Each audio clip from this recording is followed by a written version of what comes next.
बच्चों, my dear students, class 10 के बच्चों, अभी आपने परसों यानी 1 जून को आपने देखा कि हमारे honourable prime minister Shri Narendra Modi ने यह घोषणा की कि क्लास 12 का एग्जाम नहीं हो, उन्होंने रद्द कर दिया। यानी पेरेंट्स और बच्चों स्टूडेंट्स क्लास 12 के स्टूडेंट्स की समस्याओं को देखते हुए इस कोरोना पेंडेमिक में उनकी स्थिति को ठीक न देखते हुए उन्होंने यह स्पष्ट डिक्लेयर कर दिया कि क्लास 12 की परीक्षा रद्द कर दिया और रद्द हो गई। राइट, इसके 1 महीना पहले आपने देखा कि क्लास 10 की परीक्षा भी रद्द हो गई। तो सीबीएसई के दोनों परीक्षाएं, क्लास 10 और 12 की दोनों परीक्षाएं रद्द हो गई। लेकिन अब यहां प्रश्न उठता है कि क्या ये परीक्षाएं रद्द होने से सभी विद्यार्थी संतुष्ट होंगे, खुश होंगे? जो स्टूडेंट 90% या उससे एबव मार्क्स लाने वाले विद्यार्थी जो बहुत दिन रात मेहनत किए होंगे, उनके हो सकते हैं कि उनके मार्क्स सेटिस्फैक्टरी नहीं हो, उनके संतोषप्रद मार्क्स नहीं आवे।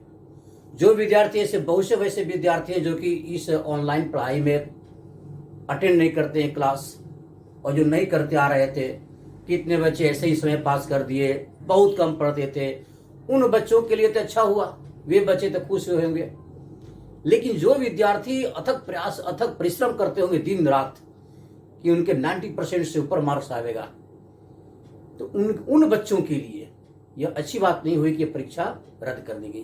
खैर, गवर्नमेंट ने जो फैसला लिया वह सही फैसला लिया, क्योंकि इस महामारी में पेरेंट्स और स्टूडेंट्स दोनों प्रभावित हो गए निसंदेह। लेकिन अब यहां मैं एक बात कहना चाहूंगा कि बच्चे पास तो हो जाएंगे। उनके पूर्व की परीक्षाओं के आधार पर सीबीएसई उसको तो पास कर देगा, सभी almost all students will pass. Right, लेकिन क्या यह पास होना ही पर्याप्त हो बच्चों के लिए? क्लास 10 के स्टूडेंट या क्लास 12 के स्टूडेंट्स जो कि बोर्ड परीक्षाएं पास हो जाएंगे, कि उनके लिए, उनके जीवन के लिए, फर्दर भविष्य के लिए अब यह प्रश्न उठता है कि वे स्टूडेंट जो बहुत कम पढ़े क्लास 10 या 12 में, परीक्षाएं पास होना कोई बहुत मुश्किल नहीं है, ये बहुत बड़ी बात नहीं है। लेकिन अब बात ये उठती है, क्या उनका भविष्य जो है, भविष्य में तैयारी करने के लिए उनको पढ़ना पड़ेगा। उनको जब तक वे अच्छी तरह से बुक स्टडी नहीं करेंगे, वे आने वाली भविष्य में आने वाली सिविल सर्विस के एग्जाम हो या कोई भी कॉम्पिटिटिव एग्जाम हो, उसकी तैयारी वे कैसे करेंगे? उन परीक्षाओं की तैयारी करने के लिए उनको सिर्फ स्टडी, बहुत मेहनत करना पड़ेगा, टीचर की भी सहायता लेनी पड़ेगी, कोचिंग क्लास करना होगा। ये 10 और 12 पास तो हो जाएंगे, सीबीएसई ने उन्हें पास कर देगा, लेकिन उन सभी स्टूडेंट को मेहनत करना पड़ेगा, पूरी बुक का अध्ययन करना पड़ेगा। अब बच्चे क्लास 10 के स्टूडेंट जो 2022 की बोर्ड परीक्षा की तैयारी में लगे हुए हैं, मैं उनके लिए ज्योग्राफी सब्जेक्ट में मैं कुछ बताना चाहता हूं। जैसे कि मैं पिछले 3 वीडियो में चैप्टर 1 से मैं 3 वीडियो बनाया, जिसमें रिसोर्स के बारे में मैं परिचय देता रहा। फर्स्ट वीडियो में रिसोर्स का परिचय दिया, उसके बाद टाइप्स ऑफ रिसोर्सेज में 2 वीडियो में टाइप्स ऑफ रिसोर्सेज में एक्सप्लेन किया। राइट, अब है कि रिसोर्स के बारे में तो हम जान गए कि nature has endowed us with very valuable, very important, very essential resources to exist our life on the earth. लेकिन अब यहां पर रिसोर्स हमें नेचर के द्वारा मिल गया, हम उसे भली बात उपयोग करते हैं। लेकिन हमें ये ध्यान देना चाहिए कि यदि रिसोर्स का ओवर एक्सप्लॉयटेशन हम करते रहेंगे, no doubt that resources are very vital for us, but if resources are overused, over exploited, certainly they may deplete from us. तो बहुत सी समस्याएं, several problems create among us। अत्यधिक यूज करने से, आवश्यकता से अधिक यूज करने से रिसोर्स का खुद हमें ही समस्याओं से अवगत होना, हमें ही उन समस्याओं से जूझना पड़ेगा। We have to face so many difficulties, so many problems due to overuse of resources, due to overexploitation of resources, due to indiscriminate use of resources. Thus, due to indiscriminate use of resources, several problems create.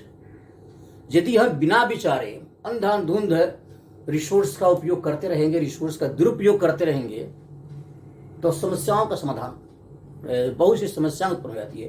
तो यहाँ resource एक topic है class 10 के बच्चे, जो हो गए development of resources, development of resources, right? So development of resources, we have to study that resources have been developed by us.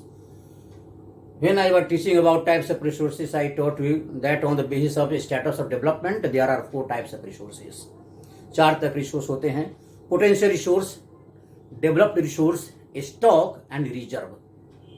ठीक, तो डेवलप्ड रिसोर्सेस में कि हम तो उसका रिसोर्स का सर्वे कर चुके हैं, उसी क्वांटिटी क्वालिटी के बारे में जान चुके हैं, और we have also developed technology, appropriate technology, and according to development of resource technology, we are developing resources.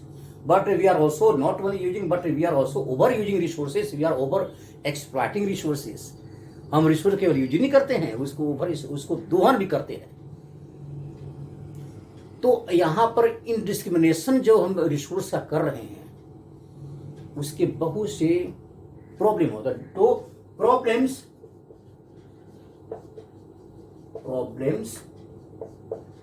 Due to indiscriminate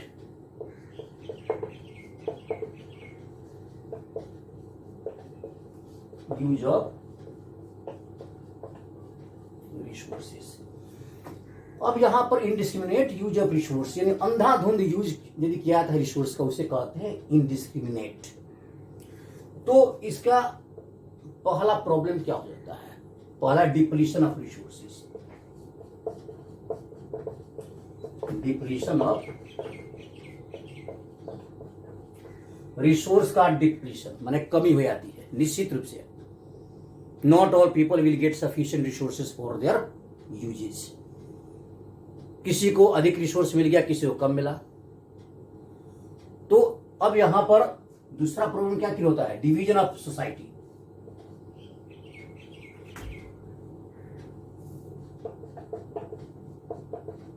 division of society into 2 groups,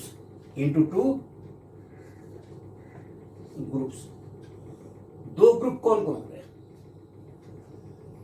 अत्यधिक यूज रिसोर्स करने के चलते यहां पर रिसोर्स की कमी पड़ जाती है। तो अब यहां पर दो, हमारे ही समाज में दो वर्ग हो गए। पहला वर्ग क्या है? हाफ्स।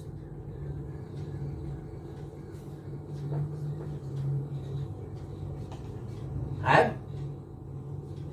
एंड सेकेंड पर have and have not. Have not, ये हैव्स क्या है?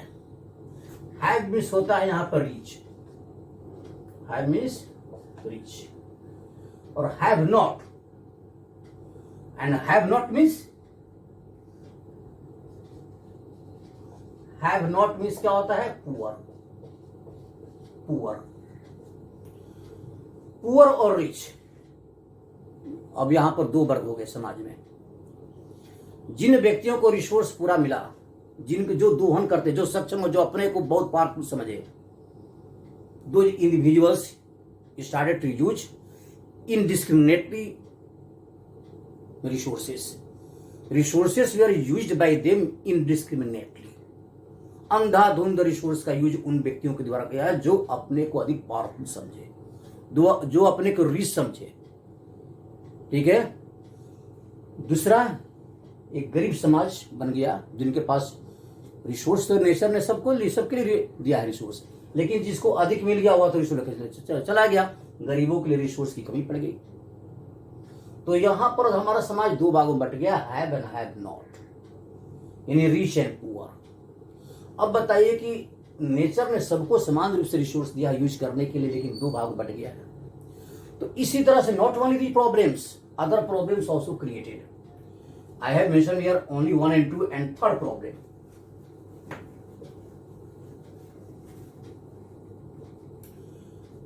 What are the third problem? Indiscriminate use of resources also causes ecological crisis. Ecological crisis.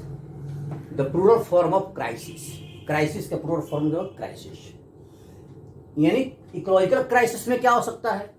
जैसे इकोलॉजिकल क्राइसिस में ग्लोबल वार्मिंग, ग्लोबल वार्मिंग। देखिए, यदि हम over use करेंगे रिसोर्स का, ओवर स्प्रेड करेंगे रिसोर्स का, तो निश्चित रूप से ग्लोबल वार्मिंग होगी।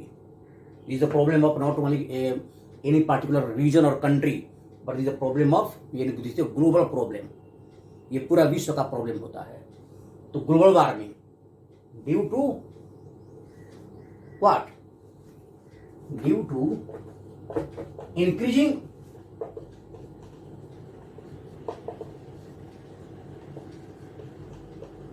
amount of greenhouse gases.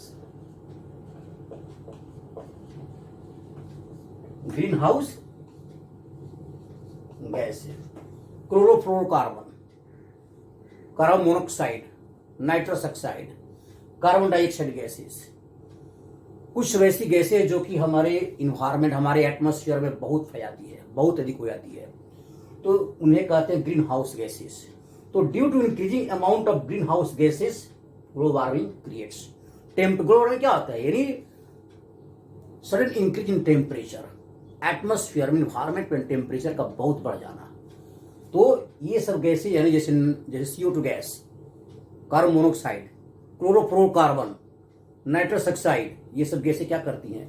Atmosphere का टेम्परेचर बढ़ाती है।